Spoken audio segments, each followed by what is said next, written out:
तो जनाब, क्या हाल है? सब बढ़िया। तो आपका फिर से स्वागत है आपका चैनल अपना ऑनलाइन पाठशाला पे।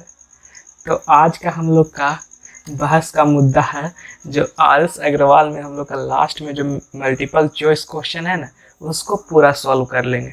ठीक है, तो आइए स्टार्ट करते हैं।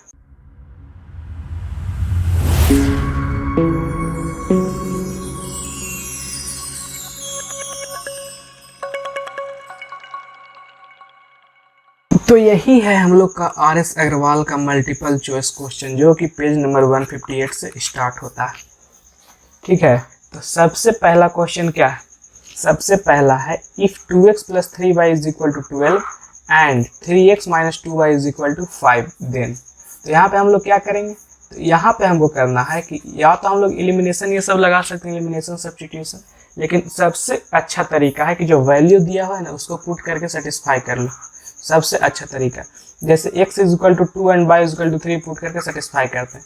तो पहला इक्वेशन क्या है? पहला इक्वेशन हम लोग का 2x + 3y = 12 और दूसरा इक्वेशन, तो दूसरा हम लोग का 3x - 2y = 5। तो x = 2 और y = 3 पुट करते हैं। तो x का वैल्यू 2 और y का वैल्यू 3 पुट करते हैं। तो ये कितना था? 2 दूना 4 और 3 तिया 9, तो 9 4 13। मतलब ये तो हो ही नहीं सकता, x = 2 एंड y = 3, ये गलत ऑप्शन, क्योंकि इधर 13 आ रहा है और इधर 12 आ रहा है। ठीक, दूसरा ऑप्शन देखते हैं, x = 2 एंड y = -3। तो इसी में x = 2, तो x के जगह पे तो 2 है ही, और y के जगह पे -3 बोल रहा है, तो ये माइनस, तो ये कितना जाएगा? 4 - 9, 4 - 9 तो कितना जाएगा? -5, लेकिन आना कितना चाहिए था? 12, तो ये भी आंसर नहीं होगा। तो तीसरा ऑप्शन देखते हैं। तीसरा ऑप्शन है x = 3। तीसरा ऑप्शन में क्या है? x = 3, तो x को हम लोग 3 पुट करते हैं और y = 2, तो y को 2, तो ये कितना हो जाएगा? 3 दूना 6 और प्लस 3 दूना 6, और ये 6 और 6 कितना हो जाएगा? 12, जो कि RHS के बराबर है, मतलब ये सेटिस्फाई कर रहा है। दूसरा इक्वेशन में चेक कर लेते हैं कि उसमें सेटिस्फाई कर रहा है कि नहीं। तो इसमें 3 गुना 3, x का वैल्यू 3 और y का वैल्यू 2, तो 9 में से 4, तो 5 = RHS, मतलब इसको भी सेटिस्फाई करा है। तो यहाँ से हम लोग को क्या पता चला कि ये हम लोग का आंसर है। ठीक, हम लोग डायरेक्ट एलिमिनेशन भी लगा सकते हैं। ठीक है, अब यहाँ देखो, अगला क्वेश्चन है x - y = 2। ठीक है, x - y = 2 हम लोग डायरेक्ट देखेंगे। x - y = 2 किस में है? इसमें भी है, इसमें भी है, इसमें भी है और इसमें भी है। तो इससे तो हम लोग को नहीं पता चला। अब क्या करेंगे? वैल्यू पुट करके देख लेते हैं। ठीक है, तो वैल्यू पुट करेंगे तो कितना आ जाएगा? यहाँ पे देखो, 2/x + y = 1/5। पहला में क्या है? x = 2 and y = 3। ठीक है, तो x = 2 और y = 3, तो ये कितना आ गया? 2/5। तो ये तो नहीं होगा, क्योंकि 1/5 आना चाहिए था। दूसरा x 5 और y 3, तो x 5 और y 3, तो 2/8। इसको सॉल्व करेंगे तो 1/4, मतलब ये भी आंसर नहीं। उसके आगे x 6 और y 4, तो 2/10, तो इसको कैंसिल करेंगे तो 1/5 आ जाएगा, जो कि RHS के बराबर। तो ये हम लोग का आंसर है। और इसको हम लोग जो मेथड है उससे कैसे सॉल्व करेंगे ये बताओ। तो देखो, इसको सॉल्व करने के लिए हम लोग का पहला इक्वेशन तो कितना दिया हुआ है?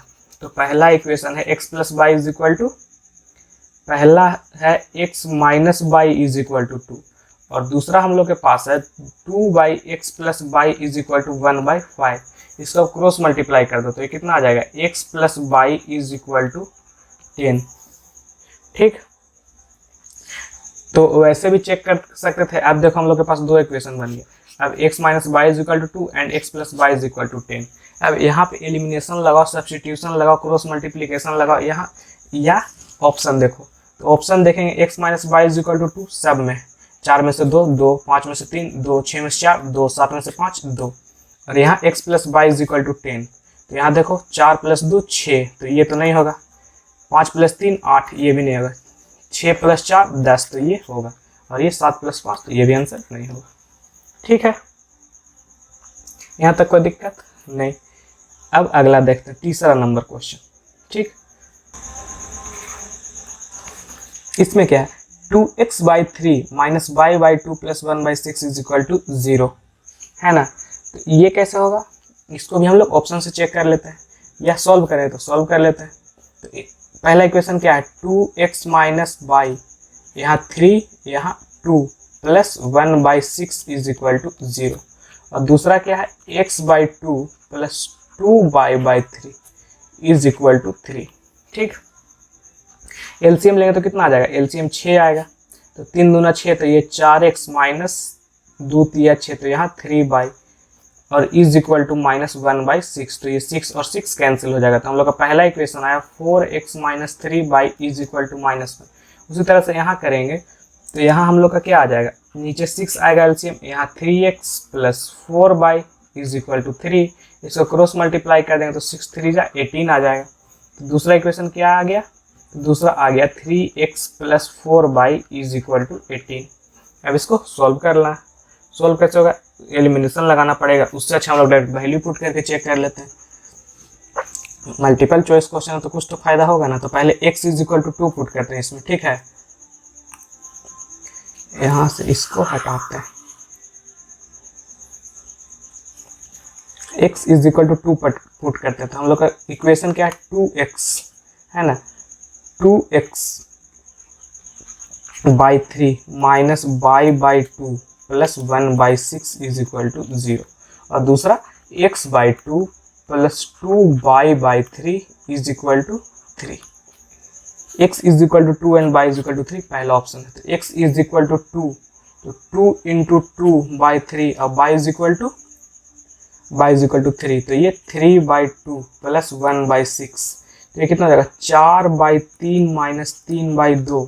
तो इसको सॉल्व करेंगे तो कितना आ जाएगा, नीचे तो एलसीएम 6, तो इधर 4 दूना 8 माइनस 9 इज इक्वल टू या प्लस 1/6, तो ये माइनस 1/6 प्लस 1/6 आ गया, तो ये तो 0 आ गया जो कि RHS के बराबर है, मतलब सेटिस्फाई कर रहा है। दूसरा में पुट करके देखते हैं तो x इज इक्वल टू 2 और y इज इक्वल टू 3, तो 2 इंटू 3/3, तो 3 से 3 कैंसिल, यहाँ 2 2 1, तो ये 1 plus 2 is equal to 3 is equal to RHS, मतलब हम लोग का पहला ही ऑप्शन सही है।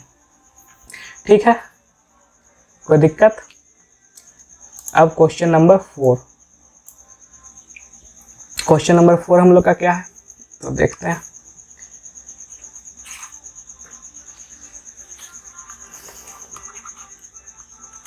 ये सब साफ कर लेते हैं ना।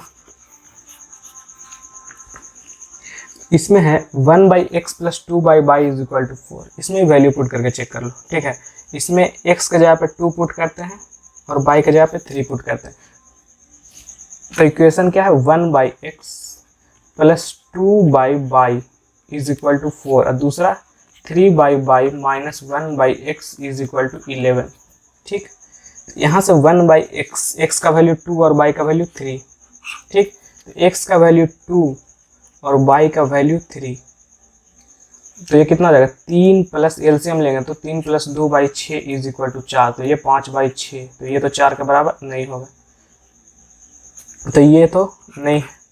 दूसरा क्या है x इज इक्वल टू -2, तो x इज इक्वल टू 1/-2 और y इज इक्वल टू 1/3। इसको सॉल्व करेंगे तो 3 माइनस 2/6, 3 माइनस 2/6, तो ये भी कितना हो जाएगा -1/6 जो कि 4 के बराबर नहीं है, तो ये भी ऑप्शन नहीं होगा। तीसरा क्या है,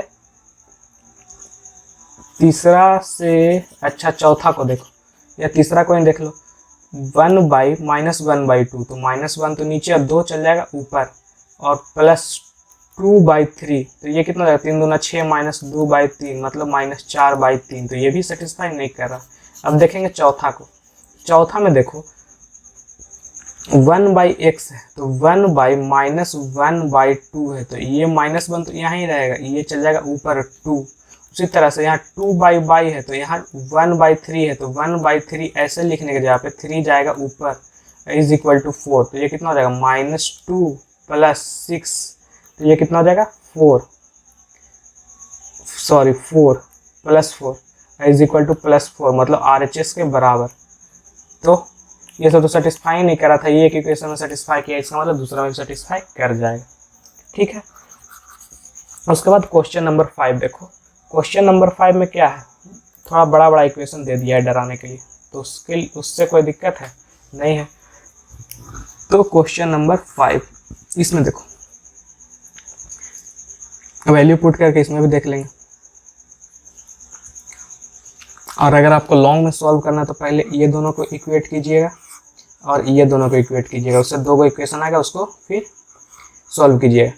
यहाँ पे हम लोग क्या करते हैं, x का वैल्यू 1 और y का वैल्यू 1 पुट करते हैं, तो ये 2 + 1 + 2/5। यहाँ देखो, इसको यहाँ लिखते हैं 2x + y + 2/5 is equal to 3x - y + 1/3 is equal to 3x + 2y + 1/6। x का वैल्यू 1 और y का वैल्यू 1, तो x का वैल्यू 1 पुट करेंगे तो यहाँ 2 + 1 + 2/5 ऑप्शन ए। यहाँ x का वैल्यू 1 पुट करेंगे तो 3 - 1 + 1/3 और यहाँ x का 1 और y का 1, तो ये इतना इक्वल है तीनों। यहाँ 5/5, यहाँ 5/5, तो ये तो 1 के बराबर। यहाँ 3/3, तो ये भी 1 के बराबर है। ये 6/6, तो ये भी 1 के बराबर। तो ये तो हम लोग को मिल गया कि पांचवा का ये वाला ऑप्शन सही। ठीक, इसमें ये वाला था, कोई दिक्कत नहीं। छठा में देखो, छठा में क्या है, छठा में if 3/x + y + 2/x - y is equal to 2 and, मतलब थोड़ा सा लंबा चौड़ा इक्वेशन दे दिया है, तो इसको हम सोच रहे हैं डिटेल में सॉल्व करें। ठीक है, पहला है क्वेश्चन नंबर 6। ये देखो, पहला है 3/x + y and + 2/x - y is equal to 2, और दूसरा है 9/x + y -4/x - y is equal to 1। ठीक, तो यहाँ हम लोग मान लेते हैं कि लेट, ये आपको बताएं कि अगर वेरिएबल डिनोमिनेटर में मिल जाए तो हम लोग कुछ नहीं करना, सीधे उसको दूसरा वेरिएबल मान लेंगे। तो 1/x + y को u मान लेते हैं एंड 1/x - y को v मान लेते हैं। तो यहाँ से हम लोग क्या हो जाएगा, 3u + 2v is equal to 2 and 9u - 4v is equal to 1। ठीक, अब इसको हम लोग को सॉल्व करना, तो हम लोग क्या लगाएंगे, एलिमिनेशन लगाएंगे। तो ये लिख लेते हैं 3u + 2v is equal to 2 और यहाँ 9u - 4v is equal to 1। y का कोफिशिएंट सेम करना है, तो इसको हम लोग 2 से मल्टीप्लाई कर देते हैं ऊपर वाला को, तो ये कितना हो जाएगा, 6u + 4v is equal to 4। 2 से सारा टर्म को मल्टीप्लाई कर दिया, नीचे वाला तो एस इट इज रह जाएगा, तो इज इक्वल टू 1 ऐड कर देते हैं, तो ये कैंसिल हो जाएगा। यहाँ 9 × 15 u इज इक्वल टू 5, तो u इज इक्वल टू 5/15 मतलब 1/3, और इसको हम लोग यहाँ पुट कर देते हैं इस इक्वेशन में। तो u का वैल्यू 1/3 पुट कर दिए, -4v इज इक्वल टू 1 है, तो ये 3 × 3 = 9, तो यहाँ क्या हो जाएगा, यहाँ हम लोग कहा 3 - 4v इज इक्वल टू 1, तो ये क्या हो जाएगा 3 - 1 और ये उधर जाएगा तो +4v, तो यहाँ 2 इज इक्वल टू 4v, तो यहाँ से v का वैल्यू हम लोग क्या लिख सकते हैं, 2/4 मतलब 1/2। तो अब यहाँ देखो कि यहाँ से हम लोग का u का वैल्यू आया 1/3 और v का वैल्यू आया 1/2, और ऊपर अगर देखोगे तो हम लोग माने थे 1/x is equal to u, 1/x + y is equal to u and 1/x - y is equal to v। तो यहाँ हम लोग लिख सकते हैं कि 1/x + y is equal to 1/3। तो यहाँ से हम लोग का डायरेक्ट क्या आ जाएगा, x + y is equal to 3। उसी तरह से यहाँ हम लोग लिख सकते हैं v is equal to, v नहीं, 1/x - y is equal to v is equal to 1/2। तो यहाँ से हम लोग डायरेक्ट लिख सकते हैं x - y is equal to 2। तो यहाँ अगर हम लोग सॉल्व करें, एलिमिनेशन ही लगाएंगे, तो x + y is equal to 3 and x - y is equal to 2, तो यहाँ ऐड करेंगे तो 2x इज इक्वल टू 5, तो x इज इक्वल टू 5/2, ऐसा कोई ऑप्शन है? 5/2 का x इज इक्वल टू, ये दूसरा ऑप्शन, ठीक, दूसरा ऑप्शन। छठा का b, कोई दिक्कत नहीं है। तो अब क्या करेंगे, अब 7वां क्वेश्चन करेंगे। 7वां में क्या है, 7वां में आपको सॉल्विंग करना है, मतलब जो हम लोग का जनरल क्वेश्चन बनता है ना, उसी को क्या किया है, मल्टीपल चॉइस में कर दिया, ऑप्शन दे दिया, ठीक है। इसको भी यहाँ से हटा लेते हैं, छोड़ो रहने दो। 7वां में क्या है, 4x + 6y is equal to 3xy। दूसरा क्या है, 8x + 9y is equal to 5xy। इसको हम लोग क्या लिख सकते हैं, 4x बाई xy, सिर्फ xy से दोनों साइड डिवाइड कर देते हैं, 3xy बाई xy से दोनों साइड डिवाइड कर देते हैं। सिर्फ xy से ही क्यों किए, क्योंकि इधर तो कांस्टेंट टर्म रहता तो कोई दिक्कत हमको है नहीं राइट साइड में, और xy से डिवाइड करेंगे तो ये वाला और ये वाला कैंसिल हो जाएगा, तो हम लोग का जनरल फॉर्म बनेगा। तो यहाँ भी उसी टाइप का करते हैं कि दोनों साइड xy से डिवाइड कर देते हैं, प्लस 5xy बाई xy, यहाँ इक्वल टू, तो यहाँ से बाई कैंसिल, यहाँ x से x कैंसिल, तो हम लोग का यहाँ क्या बच गया, 4/y + 6/x is equal to 3, और यहाँ क्या बच गया, x से x कैंसिल, तो 8/y + 9/x is equal to 5। Question number हम लोग 7 करें, वैल्यू पुट करके देख लें कि सॉल्व करें जनरल तरीका से, पुट करेंगे वैल्यू ऑब्वियसली। पहला x is equal to 2 and y is equal to 3, x is equal to 2 and y is equal to 3। इसको सॉल्व करेंगे तो कितना आएगा, 4 दूना 8 + 6, तो ये 18 एलसीएम ले रहे हैं, तो 3 दूना 6, तो 18 8 26/3, तो ये तो 3 नहीं आएगा, तो ये हम लोग ऑप्शन गलत है। दूसरा option, x is equal to 1 and y is equal to 2, तो x इज इक्वल टू 1 और y इज इक्वल टू 2, तो ये कितना हो जाएगा, 4 + 3 जो कि 7 आ रहा है, तो ये भी ऑप्शन नहीं होगा। क्यों नहीं होगा, क्योंकि हमको चाहिए 3, आ रहा है 7। तीसरा option, x is equal to 3, y is equal to 4, तो x यहाँ क्या किए,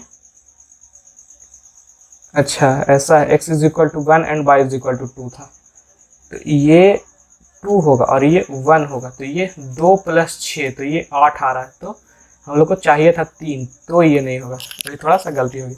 यहाँ x इज इक्वल टू 3 और y इज इक्वल टू 4 है, तो x इज इक्वल टू 3 किए, y इज इक्वल टू 4 किए, तो ये 3 दूना 6, ये 2 बार में कटेगा ना, 4 1 जब 4, तो 1 + 2 is equal to 3 is equal to RHS, मतलब हाँ जी यही ऑप्शन, ठीक।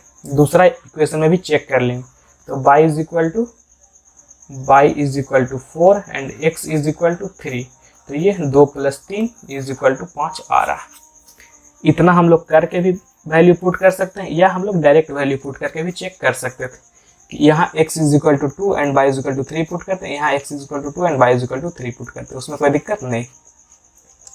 अगला इक्वेशन देखो, अगला इक्वेशन मतलब क्वेश्चन नंबर 8 है। इसमें हम लोग का क्या है कि क्वेश्चन नंबर 8 यहाँ है कि इसको अगर ऑब्जर्व करो अच्छा से तो कोफिशिएंट इंटरचेंज कर देता है, 37y इज इक्वल टू 103, और दूसरा क्या है, दूसरा है 37x + 29y is equal to 95, ठीक।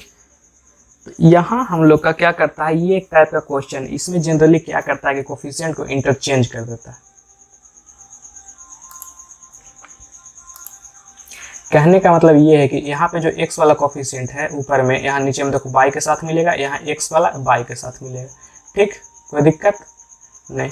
तो इसमें हम लोग जनरल क्या करते हैं, एक बार दोनों इक्वेशन को ऐड करते हैं, तो ऐड कर लेते हैं, तो ये कितना हो जाएगा, 9 7 16 और 2 1 3 1 4, ठीक, x प्लस ये भी कितना हो जाएगा 46x, और इसको ऐड करेंगे तो 5 3 8 9 1 198, तो यहाँ पे सॉरी यहाँ y, तो यहाँ अगर हम लोग 46 कॉमन ले लें तो यहाँ कितना बच जाएगा, x plus y is equal to 198। अब दोनों साइड 46 से डिवाइड कर दो, तो इधर भी 46 से डिवाइड कर दिए, इधर भी 46 से डिवाइड कर दिए।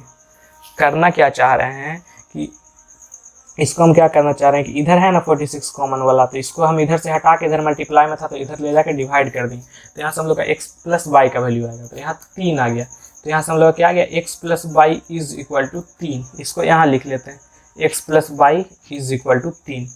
ये हम लोग का पहला स्टेप हुआ। दूसरा स्टेप में क्या करेंगे, सेम चीज़ को यहाँ पे हम लोग क्या किए थे, प्लस किए थे, इसको हम लोग माइनस कर लेंगे, तो माइनस करेंगे तो क्या आएगा, 9 में 17 में 9 8, 8x माइनस में, और ये भी माइनस होगा और ये भी माइनस होगा, और ये 17 में 9 8, तो plus 8 Y is equal to 13 में 5 8 एंड 9 में 9 0। ठीक, यहाँ से हम लोग क्या आ गया, अगर 8 कॉमन लें तो minus X plus Y is equal to 8। अब 8 इधर मल्टीप्लाई में, तो इधर भेजेंगे तो क्या आ जाएगा, डिवाइड में, तो ये 1। तो दूसरा हम लोग क्या आ गया, minus X plus Y is equal to 1। अब डायरेक्ट ऐड कर दो, तो यहाँ पे तुम्हारा क्या बच गया, 2 बाई इज इक्वल टू 4, तो Y is equal to 4 by 2 is equal to 2। तो बाई का वैल्यू 2 आ रहा है, तो बाई का वैल्यू 2 हम लोग का एक इसमें है और एक इसमें, ये दोनों तो एलिमिनेट हो गया। तो बाई का वैल्यू 2 है और x प्लस बाई कितना है, 3 है। तो अब कौन आएगा, तो यहाँ x प्लस बाई करेंगे तो कितना आ जाएगा, 5 आ जाएगा। हम लोग को चाहिए x plus by is equal to 3, तो हम लोग का आंसर कौन सा है, ए वाला। आंसर कौन सा है, ए वाला। कोई दिक्कत नहीं। 9th भी अच्छा क्वेश्चन है। 9th में क्या है, तो 9th का देखो, 9th में 2 पे पावर x, क्वेश्चन नंबर 9, तो 2 पे power x plus Y is equal to 2 पे power x minus Y is equal to √8। तो ये चीज याद कर लो कि अगर किसी चीज पे रूट है ना, तो रूट का मतलब होता है पावर 1/2। ठीक, रूट का मतलब पावर 1/2। तो यहाँ पे हम लोग क्या लिख सकते हैं कि √8 जब है, तो √8 का हम लोग क्या लिख सकते हैं, 8 पे पावर 1/2, 8 पे पावर 1/2। और देखो 8 को हम लोग क्या लिख सकते हैं, 2 क्यूब, तो 2 क्यूब यहाँ पे इंटू 1/2। ठीक, 2 क्यूब इंटू 1/2। ठीक है, तो यहाँ पे हम लोग का क्या आ गया, 2 into X plus Y, 2 into नहीं, 2 पे power X plus Y is equal to 2 पे power X minus Y is equal to 2 पे पावर 3/2। ठीक है, तो यहाँ से हम लोग का क्या निकल के आएगा कि ये भी इसके बराबर है। कहने का मतलब 2 पे power x plus Y is equal to 2 पे पावर 3/2 के बराबर है। तो यहाँ हम लोग क्या लिख सकते हैं कि x प्लस वाई जो है 3/2 के बराबर। अगर ये दोनों को इक्वेट करें तब हम लोग का क्या निकल के आएगा, तो यहाँ से निकल के आएगा 2 पे power x minus Y is equal to 2 पे पावर 3/2 के बराबर है। तो यहाँ पे ये हम लोग लिख सकते हैं कि ये 3/2 के बराबर। अब तुम ऐसा सोचो कि यहाँ पे x में y ऐड कर रहे हैं तभी वही नंबर है, x में से y सब्ट्रैक्ट कर रहे हैं तभी वही नंबर है। ये कब पॉसिबल है, जब y का वैल्यू 0 होगा। क्योंकि हम लोग से क्वेश्चन में पूछ रहा है कि y का वैल्यू, तो ये क्या होगा, 0। नहीं विश्वास है तो सॉल्व करके देख लो। यहाँ इसको एलिमिनेट कर देते हैं। ठीक है, इसको एलिमिनेट कर देते हैं, तो हम लोग के पास क्या आ गया, 2x is equal to 3/2 plus 3/2। तो 2x इज इक्वल टू कितना लिख सकते हैं, 6/2। तो यहाँ से हम लोग क्या आ गया, 2x इज इक्वल टू 3, तो x का वैल्यू 3/2।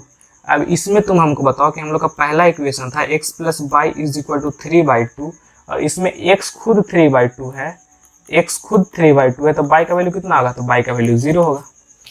इसमें कोई दिक्कत नहीं। तब आगे बढ़ते हैं। इसका आंसर कितना आया था 8 का, ये वाला आया था। 7 का आंसर कितना आया था, तो 7 का आंसर 3 और 4 आया था शायद।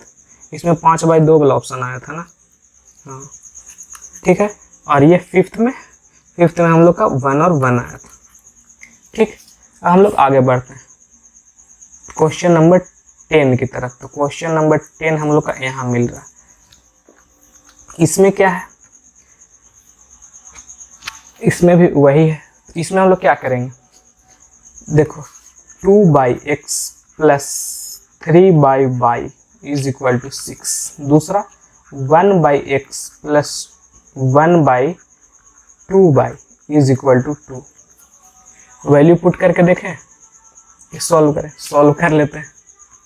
इसको हम लोग क्या लिख सकते हैं, इसको लिख सकते हैं 1/x को u मान लो और 1/y को भी मान लो, तो ये क्या हो जाएगा 2u plus 3v is equal to 6, और इसको हम लोग क्या लिख सकते हैं, इस इक्वेशन को यहीं लिख लेते हैं। तो ये आपका हो जाएगा u plus 1/2v is equal to 2।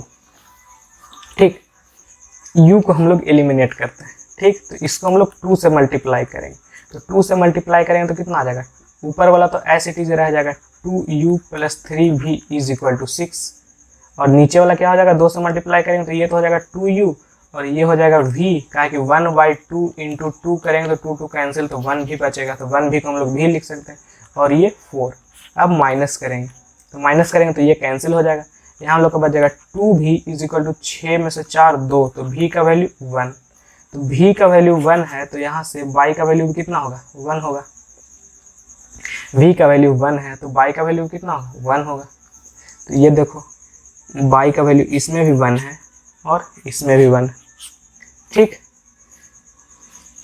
अब इसमें देखो, किसमें देखो, यहाँ से देख लो, डायरेक्ट यहाँ पुट करते हैं कि 2/x plus 3/y is equal to 6, और y का वैल्यू हम लोग के पास 1 आया, कहने का मतलब कि 3/1 इज इक्वल टू 6। तो यहाँ से 2/x इज इक्वल टू 6, और ये माइनस इधर जाएगा तो 3 हो जाएगा, -3 हो जाएगा। तो ये किसके बराबर हो गया, 6 में से 3 3। तो यहाँ से 2/x इज इक्वल टू 3 है ना, तो यहाँ से क्रॉस मल्टीप्लाई करें तो x कितना आ जाएगा, यहाँ हो जाएगा 3x इज इक्वल टू 2, तो x इज इक्वल टू 2/3, तो x is equal to 2/3 B में, मतलब 10वां का बी ऑप्शन सही है। ठीक, अब 11वां देखते हैं, तो 11वां क्या है, 11वां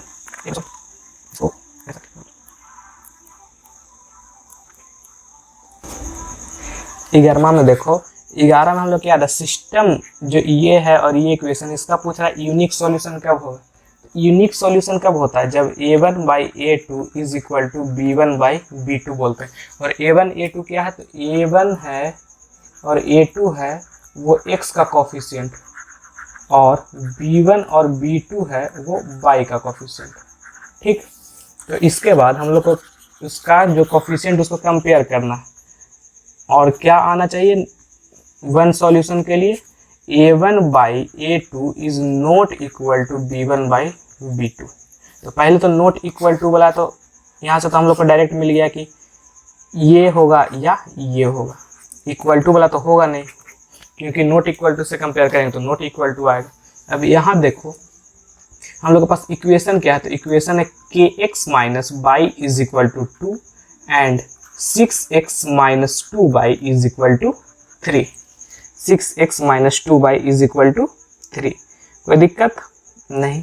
तो इसमें अब देखो इसका हम लोग a1, इसका x का कोफिशिएंट को एक को हम लोग a1 बोलते हैं और एक को हम लोग a2 बोलते हैं, और जिसका a1 माने हैं उसका y का कोफिशिएंट को b1 मानेंगे, और जिसको a2 माने उसका y का कोफिशिएंट को b2 मानेंगे।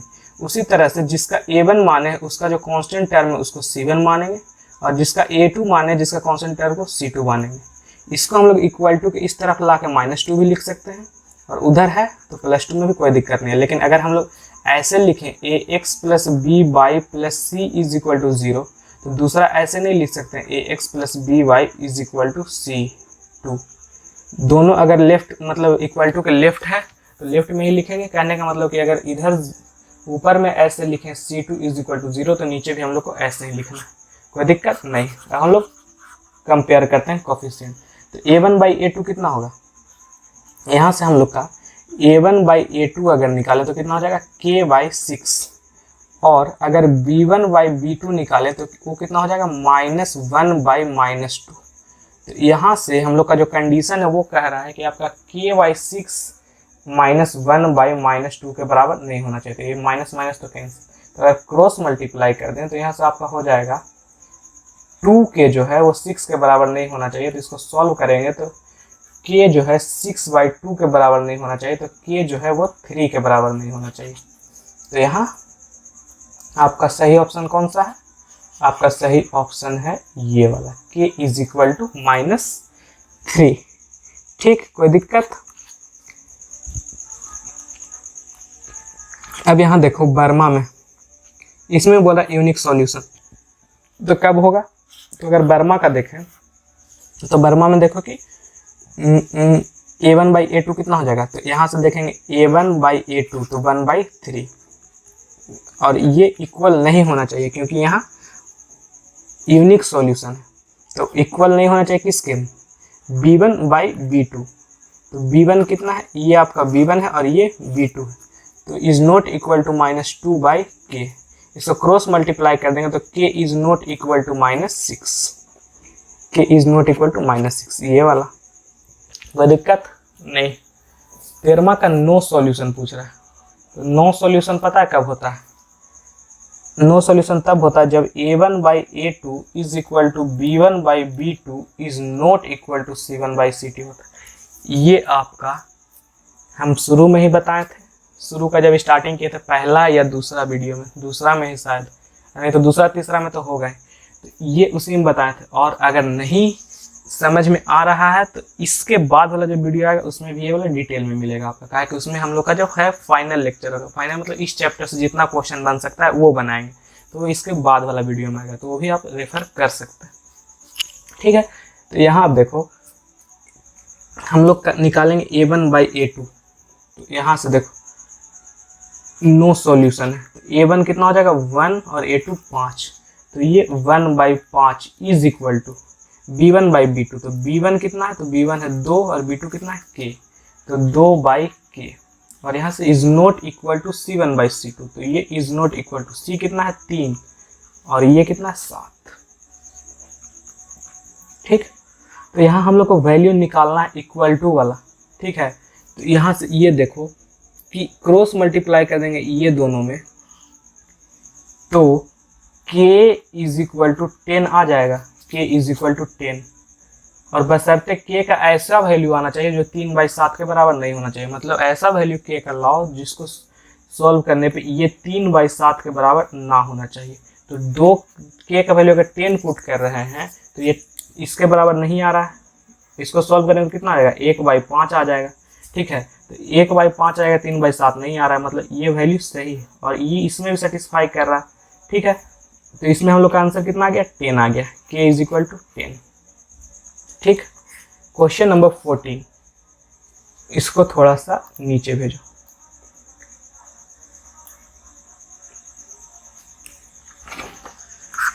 क्वेश्चन नंबर 14 में क्या है, तो 14 में हम लोग का है if the line given by इतना are parallel then the value of k। तो देखो पैरेलल, पैरेलल मतलब ये ऐसे जा रहा है और ये ऐसे जा रहा है, ठीक, ये ऐसे जा रहा है, ये ऐसे जा रहा है, तो पैरेलल में पता होना चाहिए तुमको कि नो सॉल्यूशन होता है। तो नो सॉल्यूशन के लिए फिर वही केस कि A1/A2 is equal to B1/B2 लेकिन is not equal to C1/C2। तो यहाँ से हम लोग A1/A2 करेंगे तो 3/2, तो A1/A2 3/2 is equal to B1/B2 करेंगे तो 2k/5, बाई का कोफिशिएंट होता है, ठीक है। तो बाई को छोड़ के यहाँ क्या होगा 2k, तो B1 क्या हो जाएगा 2k और B2 कितना हो जाएगा 5, और is not equal to C1/C2, तो C1 कितना है 2 और C2 कितना है 1 है, नहीं क्या बोलेंगे दोनों एक साइड रहना चाहिए, तो या तो इसको इधर कर दो या इसको इधर कर दो, ठीक। तो इसी को इधर कर देते हैं तो ये कितना हो जाएगा -1 हो जाएगा, होगा ना, +1 को इधर करेंगे तो कितना हो जाएगा -1 हो जाएगा, तो इसको हटा देते हैं, तो यहाँ कितना हो जाएगा 2/-1, तो यहाँ से सॉल्व करेंगे ये दोनों को, तो यहाँ से कितना आ जाएगा 4k इज इक्वल टू 15, तो k इज इक्वल टू 15/4, और k का ऐसा वैल्यू आना चाहिए जो कि 2/1 नहीं आना चाहिए B1/B2। तो यहाँ अगर 2k का वैल्यू 15/4 पुट किए तो ये कितना हो जाएगा 2 दूना 4 और 5 तिया 15, तो 3/2 आ रहा है, मतलब इतना नहीं आ रहा है, मतलब वैल्यू सही है। तो k का वैल्यू कितना है 15/4, ठीक। इससे इक्वेट करके इतना नहीं ले आना, ठीक है। फिर क्वेश्चन नंबर 15 देखते हैं। तो क्वेश्चन नंबर 15 में क्या है, for what value of k, for what value of k do the equation represent two line intersecting at unique point। Two line intersecting at unique point मतलब ऐसे ऐसे लड़ रहा है, तो जब ऐसे होता है उसका मतलब एक सॉल्यूशन होता है, यूनिक सॉल्यूशन। अभी तुमको बताएं कि यूनिक सॉल्यूशन के लिए क्या होता है, a1/a2 is not equal to b1/b2, बताया ना। तो यहाँ से a1 क्या हो जाएगा, a1 हो जाएगा k, a2 क्या हो जाएगा 3 is not equal to b1 क्या हो जाएगा -2, b2 क्या हो जाएगा 1। तो यहाँ से हम लोग का डायरेक्ट आ गया k is not equal to -6 है, यही ना है कि -6 नहीं होना चाहिए। तो सारा रियल वैल्यू -6 को छोड़ के, तो आंसर यही होगा कि -6 नहीं होना चाहिए, ठीक है। तो और रियल वैल्यू एक्सेप्ट -6, ठीक। अब हम लोग का क्वेश्चन नंबर 16 है। क्वेश्चन नंबर 16 में हम लोग का इक्वेशन दे दिया, पूछ रहा है यूनिक सॉल्यूशन है, नो सॉल्यूशन है। तो उसके लिए हम लोग क्या करते हैं, a1/a2 एंड b1/b2 और c1/c2 निकालते हैं। तो 16 का हम लोग अगर a1/a2 निकालें तो 16 का a1/a2 क्या होगा 1/-3 हो जाएगा, b1/b2 कितना हो जाएगा 2/-6 हो जाएगा, और c1/c2 कितना हो जाएगा 5/1 आ जाएगा। कोई दिक्कत, इसको सॉल्व करेंगे तो कितना आ जाएगा 1/-3 आ जाएगा। तो यहाँ से हम लोग क्या पता चला, a1/a2 is equal to b1/b2 is not equal to c1/c2। तो इसका ऐसा कब आता है, जब नो सॉल्यूशन होता है तब, जब नो सॉल्यूशन होता है तब। यहाँ बता दें यूनिक सॉल्यूशन में हम लोग कहता है a1/a2 is not equal to b1/b2, unique solution, ठीक। फिर होता है आपका इनफाइनाइट सॉल्यूशन, इनफाइनाइट सॉल्यूशन। इसमें हम लोग का होता है a1/a2 is equal to b1/b2 is equal to c1/c2। फिर हम लोग का होता है नो सॉल्यूशन, ठीक है। तो नो सॉल्यूशन में क्या होता है a1/a2 is equal to b1/b2 not equal to c1/c2। यही आपका याद करने वाला चीज है, इसी से आपका क्वेश्चन बनेगा, ठीक। कोई दिक्कत नहीं। तो हम लोग क्वेश्चन पे ध्यान दे लेते हैं। तो ये जो हम लोग क्वेश्चन है 16 नंबर, इसमें तो हम लोग का नो सॉल्यूशन आ गया, ठीक है, कोई दिक्कत है नहीं। उसके बाद हम लोग का 17 द पेयर ऑफ, इसमें पूछ रहा है कि कैसा सॉल्यूशन आएगा। तो यहाँ पे ये देखो, यहाँ भी हम लोग a1/a2 b1/b2 और c1/c2 निकालेंगे। तो a1/a2 निकालेंगे तो कितना रहेगा, a1 कितना है 2 और b1 कितना है 4, तो 2/4, b1 3 तो b1 3 और b2 6, c1 5 और c2 15। ये कितना आ जाएगा 2 दूना 4, ये 3 दूना 6, ये 5 दिया 15। तो हम लोग का आ रहा है 1/2, 1/2 एंड 1/3। तो ये दोनों तो बराबर है, ये बराबर नहीं। तो ऐसा हम किसके लिए बताए थे, नो सॉल्यूशन के लिए। किसके लिए, नो सॉल्यूशन के लिए। तो 17 नंबर का नो सॉल्यूशन, ठीक। फिर 18 नंबर, 18 में हम लोग का बोल रहा है कि if a pair of linear equation is consistent then their graph will be. Consistent मतलब कि उसका सॉल्यूशन है, कंसिस्टेंट मतलब कि उसका सॉल्यूशन है। तो सॉल्यूशन कब रहता है, जब या तो एक सॉल्यूशन रहता है या इनफाइनाइट सॉल्यूशन रहता है, ठीक है। तो उस केस में हम लोग का if pair of equation is consistent, तो ग्राफ कैसा होगा। तो जैसे देखो, या तो ग्राफ हम लोग का एक के ऊपर एक हो सकता है तब भी इसका सॉल्यूशन होता है, या ऐसे हो सकता है। तो इसमें हम लोग क्या बोल सकते हैं, इंटरसेक्टिंग और कोइंसिडेंट। मतलब इसमें पूछना ये चाह रहा है कि अगर ग्राफ कैसा होगा, अगर आपका जो दो इक्वेशन है उसका सॉल्यूशन है, कंसिस्टेंट मतलब सॉल्यूशन है, ये नहीं बता रहा है कितना सॉल्यूशन है, एक है या बहुत है। तो ग्राफ या तो पैरेलल होता है तब भी उसका सॉल्यूशन होता है, या इंटरसेक्टिंग होता है तब भी उसका, सॉरी पैरेलल नहीं, कोइंसिडेंट। पैरेलल में तो नो सॉल्यूशन होता है। या तो ग्राफ आपका कोइंसिडेंट होता है, कोइंसिडेंट मतलब एक के ऊपर दूसरा, ठीक है। तो या तो ग्राफ आपका कोइंसिडेंट हो या इंटरसेक्टिंग होता है, उसका सॉल्यूशन होता है। 19 में क्या है, 19 में हम कहा if a pair of linear equation inconsistent, inconsistent मतलब सॉल्यूशन उसका नहीं है। तो सॉल्यूशन कब नहीं होता है, जब वो पैरेलल जाता है। तो डायरेक्ट लिखेंगे पैरेलल। कोई दिक्कत, कोई दिक्कत, कोई दिक्कत नहीं। Question number 20, question number 20, question number 20 अगर आपको याद हो तो पिछला वीडियो में किए, ठीक है, पिछला वीडियो में किए, याद होगा तब तो अच्छा बात है, नहीं याद है तो यहाँ बता देते हैं कि हम लोग क्या करेंगे 20 में कि let angle A is equal to X करेंगे and angle B is equal to Y मानेंगे।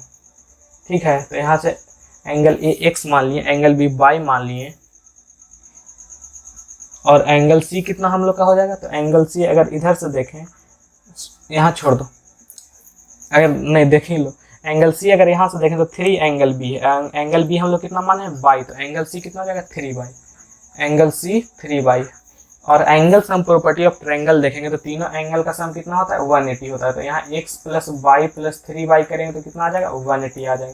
तो ये आपका क्या आ गया x plus 4 y is equal to 180 degree. ये आपका इक्वेशन पहला बना।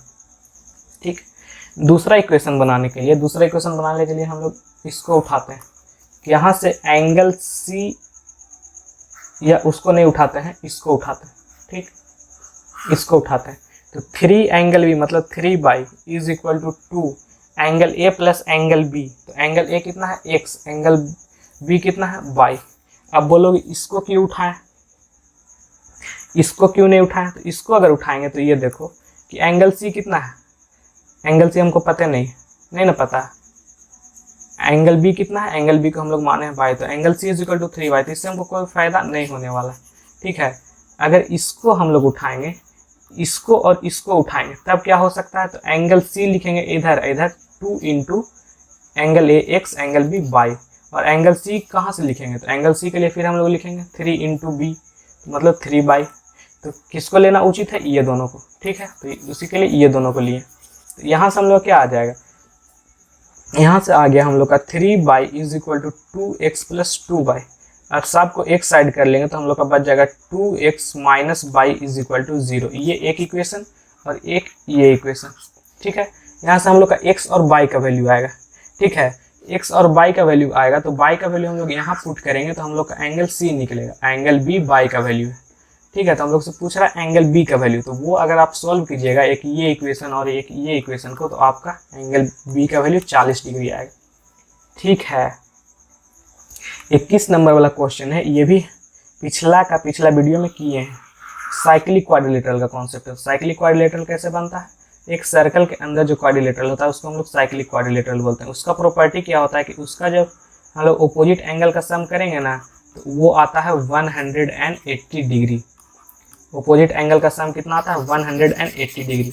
अपोजिट एंगल कहने का मतलब सीधा डायगोनली अपोजिट। इधर a है तो यहाँ हम लोग angle a plus angle c करेंगे तो वो 180 आएगा। उसी तरह से angle b plus angle d करेंगे तो वो भी 180 डिग्री आएगा। ये साइक्लिक क्वाड्रिलेटरल और ट्रायंगल वाला एग्जाम में पूछ सकता है। ज्योमेट्री से यही दोनों क्वेश्चन बनता है।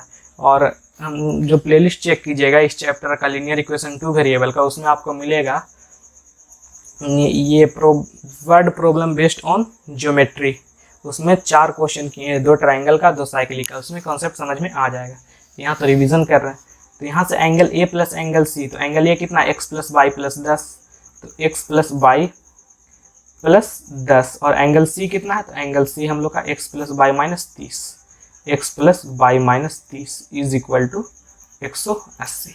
तो यहाँ हम लोग सॉल्व करेंगे तो क्या आ जाएगा 2x plus 2 y minus 20 is equal to 180। ठीक, इसको इधर से हटा के इधर कर देते हैं तो माइनस 20 था तो इधर आके प्लस 20 हो जाएगा। तो 180 में प्लस 20 आएगा तो 200। अब 2 से दोनों साइड डिवाइड कर दो तो इधर बचेगा x plus by is equal to 100। ठीक, उसी तरह से एंगल b प्लस डी लिखेंगे तो एंगल b कितना है, तो एंगल b है बाई प्लस 20, और एंगल d कितना है, तो x plus by is equal to 180। तो यहाँ हम लोग के पास क्या आ जाएगा x प्लस 2 बाई, और 20 को उधर भेजेंगे तो माइनस में हो जाएगा। तो 180 में से 20 जाएगा तो 160 बचेगा। ये एक इक्वेशन, ये 2 इक्वेशन। इसको सॉल्व कीजिएगा, आपका x और y का वैल्यू आएगा। हम लोग से पूछ क्या रहा है b का वैल्यू। ठीक है, तो b का वैल्यू एंगल b कितना हो जाएगा y प्लस 20। तो अगर सॉल्व कीजिएगा तो आपका y आएगा 60। तो y अगर 60 आ गया तो x कितना आएगा 40। तो y आएगा 60 और x आएगा 40। ठीक है, तो हम लोग से पूछ क्या रहा है एंगल b। तो एंगल b कितना होगा y प्लस 20 डिग्री। तो y कितना है, तो y हम लोग का 60 है, 20 ऐड करेंगे तो 80 डिग्री। 21 का आंसर 80 डिग्री। ठीक है, अब नेक्स्ट क्वेश्चन देखते हैं। नेक्स्ट क्वेश्चन क्या है, the sum of the digits. ठीक है, the sum of the digits of a 2 digit number is 15। Sum of digit of 2 digit number is 15, मतलब हम लोग का 2 डिजिट नंबर है, तो number obtained by interchanging the digit exceeds the number by 9, मतलब मान लो कि एक हम लोग का नंबर है, नंबर वाला क्वेश्चन ऐसे बनता है, देखो let the unit digit be x and tens digit be y, ऐसा क्यों, कहा कि हम लोग मान रहे, एक एग्जांपल ले लो कि हम मान रहे हैं कि यूनिट डिजिट 5 है और टेंस डिजिट 85 है, तो हम लोग तो डायरेक्ट लिखेंगे ये टेंस वाला है तो इधर होगा, वंस वाला है तो इधर होगा, लेकिन ऐसा नहीं होता है। जब हम लोग जनरल मतलब अच्छा से मैथमेटिक्स फॉलो करेंगे तो ये ऐसा होता है कि टेंस वाला को 10 से मल्टीप्लाई करो और 1 वाला को 1 से मल्टीप्लाई करो और दोनों को ऐड करो, ठीक है, तो ये 80 + 5 85 ऐसे होता है, ठीक है।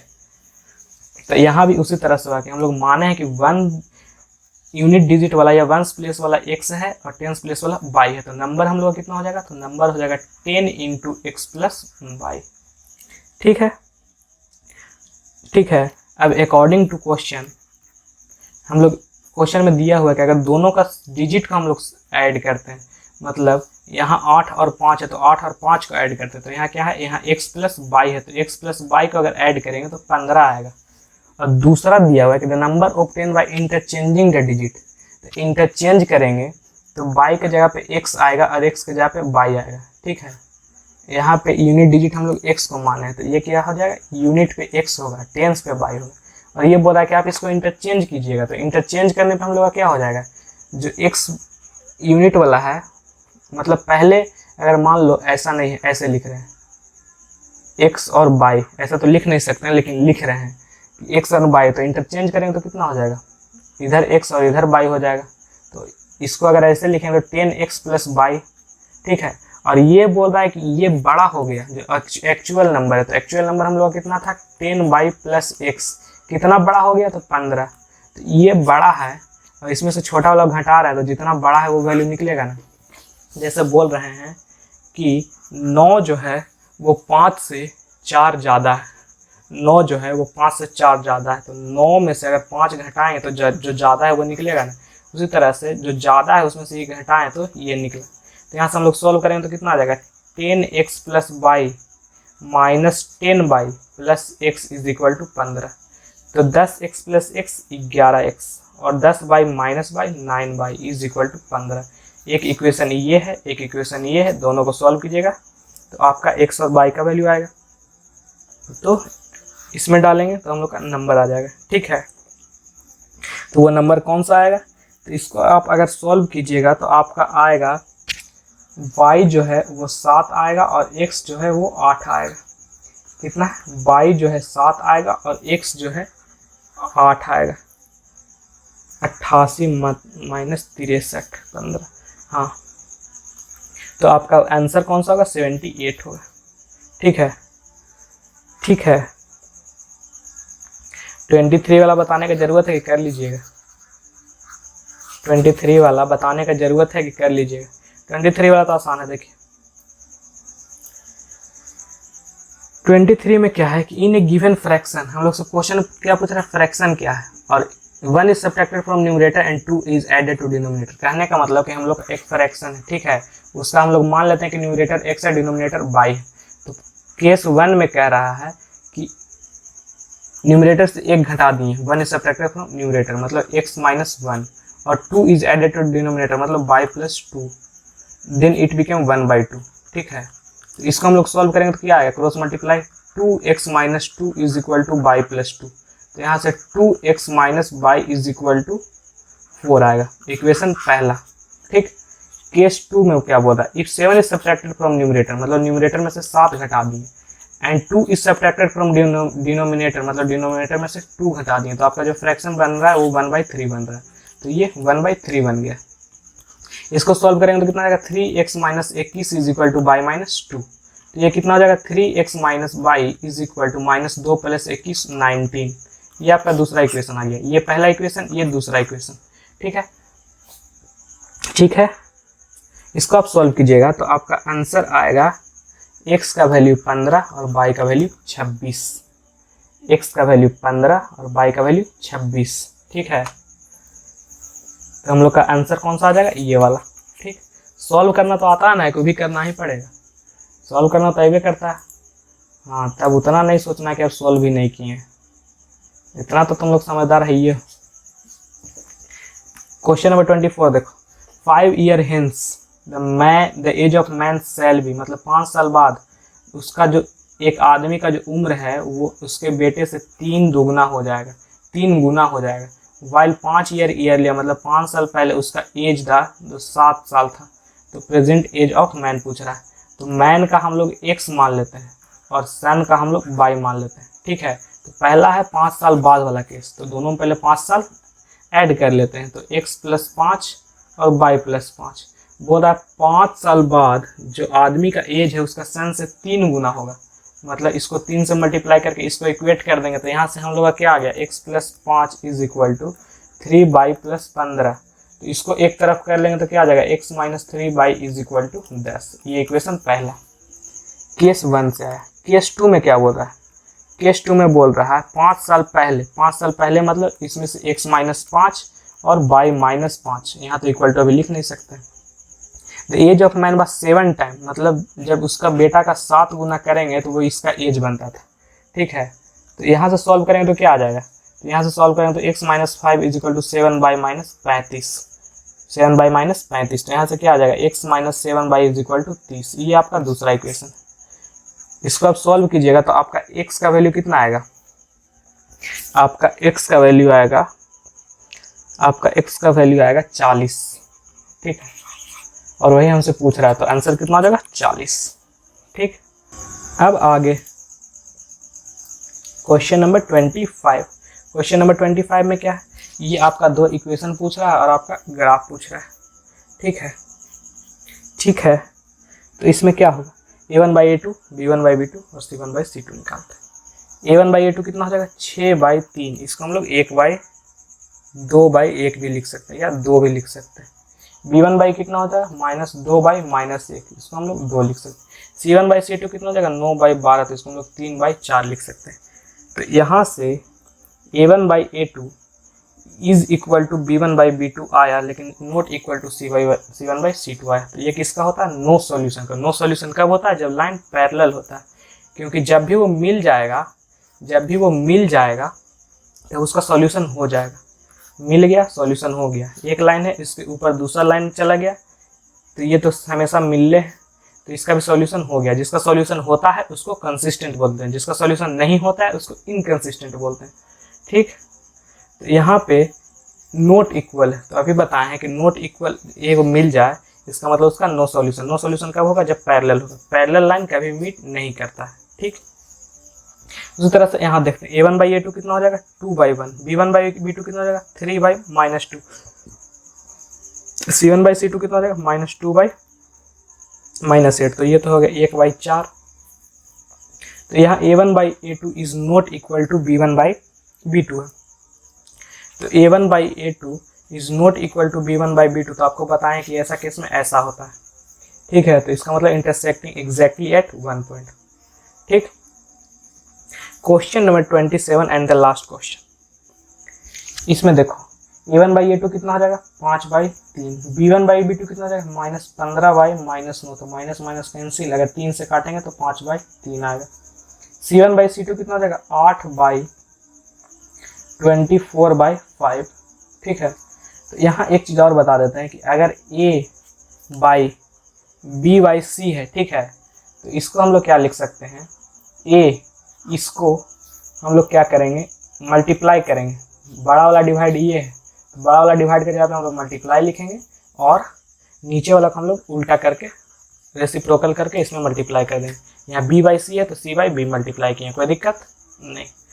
एक चीज़ और सीख लो, a/b, अब बड़ा डिवाइड c/d है, तो इसको हम लोग क्या लिख सकते हैं, ऊपर वाला एज इट इज, और बड़ा डिवाइड को मल्टीप्लाई, नीचे वाला रेसिप्रोकल d/c।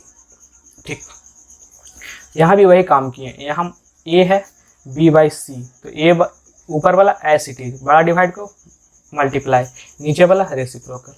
तो यहाँ उसी तरह से 8 × 24/5 है, तो ऊपर वाला एज इट इज, बड़ा डिवाइड मल्टीप्लाई, नीचे वाला 24/5 है तो 5/24, तो यहाँ 8/24, 5/3 आ गया। तो यहाँ ये भी 5/3, ये भी 5/3 और ये भी 5/3। तो A1/A2 is equal to B1/B2 is equal to C1/C2, मतलब तो कोइंसिडेंट, मतलब दोनों साथ ही जा रहा है एक के ऊपर एक। ठीक है, ठीक है, समझ में आया? एक बार और बता दें, कहाँ बताएं? यहाँ देख लो, A1/A2 is not equal to B1/B2। One और यूनिक सॉल्यूशन, वन और यूनिक सॉल्यूशन। ग्राफ कैसा बनता है? ऐसा बनता है, एक जगह पे इंटरसेक्ट करता है। एक सॉल्यूशन है तो एक जगह पे इंटरसेक्ट करेगा। ठीक है, दूसरा केस बनता है A1/A2 is equal to B1/B2 is equal to C1/C2। इसमें क्या होता है? इनफाइनाइट सॉल्यूशन होता है, इनफाइनाइट सॉल्यूशन होता है। इनफाइनाइट सॉल्यूशन कहने का मतलब ग्राफ इनफाइनाइट जगह पे इंटरसेक्ट करता है, मीट करता है। ठीक है, ये तो सीधा लाइन नहीं बना, और दूसरा ग्राफ जो बनेगा इसी के ऊपर बनेगा। ठीक है, तो इसको इनफाइनाइट सॉल्यूशन बोलते हैं। तीसरा केस जो है, तीसरा हम लोग का A1/A2 is equal to B1/B2 is not equal to C1/C2। इसमें हम लोग का नो सॉल्यूशन होता है। ठीक है, इसका ग्राफ कैसे बनता है? तो इसका ग्राफ हम लोग का पैरेलल बन जाता है, एक लाइन ऐसे पैरेलल, अरे नहीं बन पाता, देखो पैरेलल बन गया। ठीक है, तो पैरेलल लाइन का भी इंटरसेक्ट नहीं करेगा, तो इंटरसेक्ट नहीं करेगा तो उसका नो सॉल्यूशन होगा, क्योंकि सॉल्यूशन तभी होता है जब वो मीट करता है। और अगर सॉल्यूशन किसी चीज़ का हो गया, मतलब दो इक्वेशन का सॉल्यूशन हो गया, तो इसको हम लोग क्या बोलेंगे? कंसिस्टेंट। इसमें भले ही एक सॉल्यूशन है और इसमें इनफाइनाइट सॉल्यूशन, लेकिन सॉल्यूशन तो है ना, तो सॉल्यूशन अगर है तो हम लोग कंसिस्टेंट बोलेंगे, और सॉल्यूशन नहीं है तो हम लोग क्या बोलेंगे? इनकंसिस्टेंट। कोई दिक्कत? कोई दिक्कत नहीं है। तो आज के लिए आपका इतना ही था। अगला वीडियो आपका इस चैप्टर से जितना क्वेश्चन बन सकता है वो सारा करेंगे। वर्ड प्रॉब्लम पर भी ध्यान देंगे। वर्ड प्रॉब्लम का तो खैर बहुत क्वेश्चन कर लिए हैं, लेकिन अगला में भी करेंगे, और इसी का A1/A2 B1/B2 यही सब आएगा। तो आज के लिए इतना ही। पढ़ाई करते रहें और धन्यवाद।